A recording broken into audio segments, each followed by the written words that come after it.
Зайжруулсан шахмал түлшний цогц хэрэглээ аян.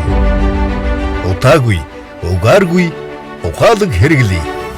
Цуухныхаа галын одолдох үнс нурмаа сайн шалгахгүйгээр одоо бүрэнгүйс унтраагийн үед яндангаа суулгаж өрхөө бүтээснээр гэрт одоо угаарын нэмэгдэж цаашлаад амь насаа алдах хүртэл ийм одоо эрсдэл одоо бий болж байсан. Хэрвээ та одоо ямар нэгэн тохиолдлоор яндангаа суулж өрхөө бүтээхээр болох юм бол нэгдүгээр юуг шалгах ёстой вэ? Цуухныхаа галын одолдох үнс нурмыг бүрэнгүйс цуухнаасаа авч гэрээс гаргаж хаysны дараа яндангаа авах боломжтой болно. Өөрөөр хэлбэл дутуу шатсан үнс, дутуу шатсан түлш гэдэг байх юм бол тэр үед одоо яндангаа суулж огт болохгүй нэ.